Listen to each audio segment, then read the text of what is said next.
Day 26, our last day into Santiago de Compostela. We were filled with complex emotions and wanted to savor every moment of the walk, but it was also 10 kilometers of not very interesting walking.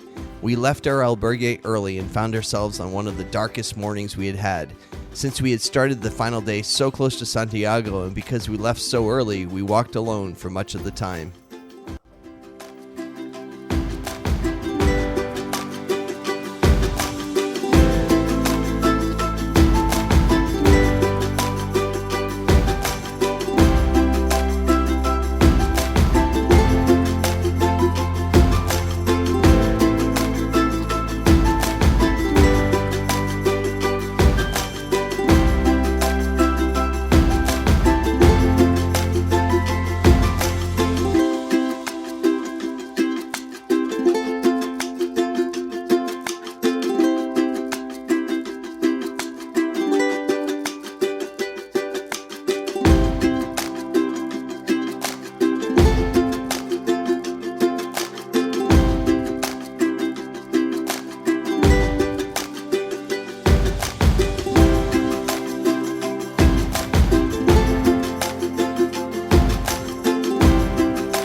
A few kilometers into our walk, we stopped at a little cafe for breakfast. We ran into a Dutch pilgrim we had first met on the day we had climbed O Sobrero. We ended up walking a few kilometers with him and then seeing him again in the city.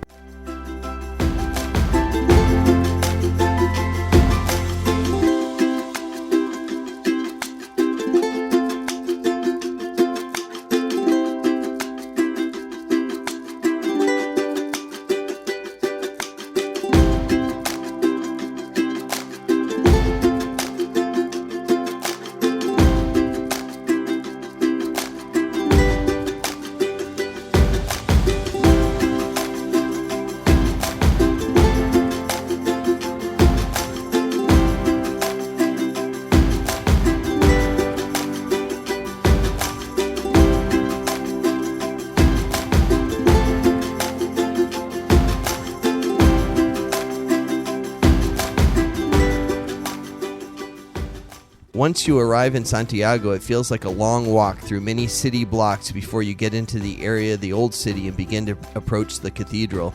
During this portion of the walk, we came across an older couple from Australia who had done 7 Caminos. They were impressive.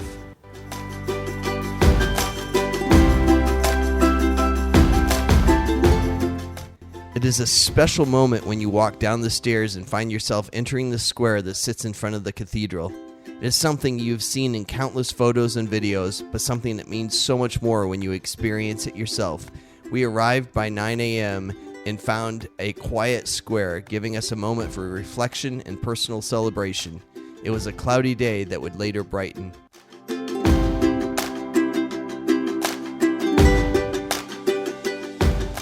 After a little bit, we headed over to the pilgrim office to pick up our Compostela for having completed the pilgrimage. We had registered online the night before and were so early in the day we only had to wait a few minutes.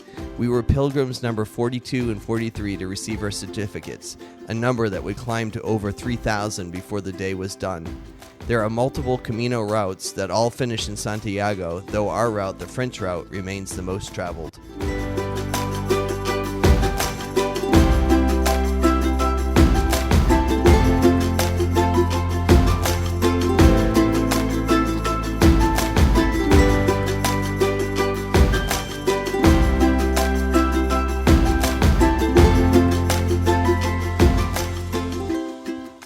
As the day went on, the sun began to peek through the clouds. We attended an English Mass in a small chapel near the pilgrim office. We shopped at some Santiago markets. We also went by and visited at the Pilgrim House, a drop-in center that encourages you to reflect on the Camino experience, taking what you have gained and bringing it back to your everyday life. I would highly recommend taking advantage of what they offer there.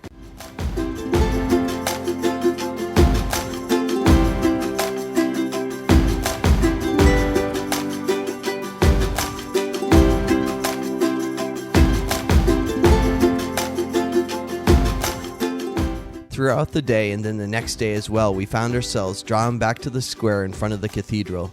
There is something special about the place. At times, it was a place to greet pilgrims we had met along the journey and join them in celebrating the accomplishment of finishing the experience. At other times, it was simply to soak up the atmosphere of the location.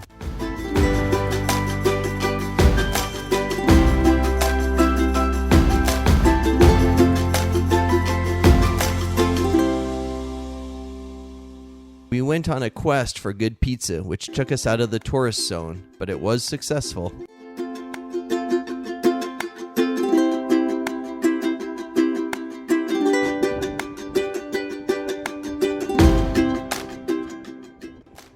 The next day, we continued to enjoy our time in Santiago. Bright sunshine and beautiful weather greeted us.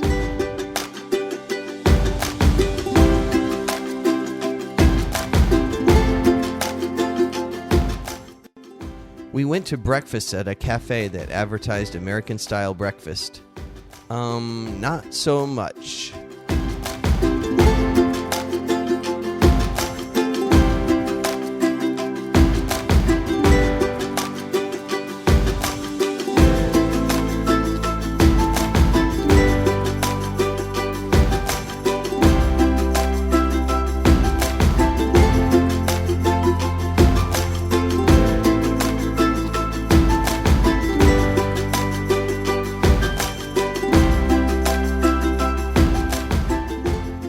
We attended Mass in the large cathedral and were fortunate to be able to be at a service where the Butifarmero was featured. The Butifarmero is a large incense pot that priests swing using a series of ropes. It is pretty impressive. Ironically, they make a special announcement just before it begins stating that video recording is not appropriate, but of the 15 or so priests taking part in leading the Mass, at least 3 had their own phones out for the occasion. To their credit, it is pretty impressive.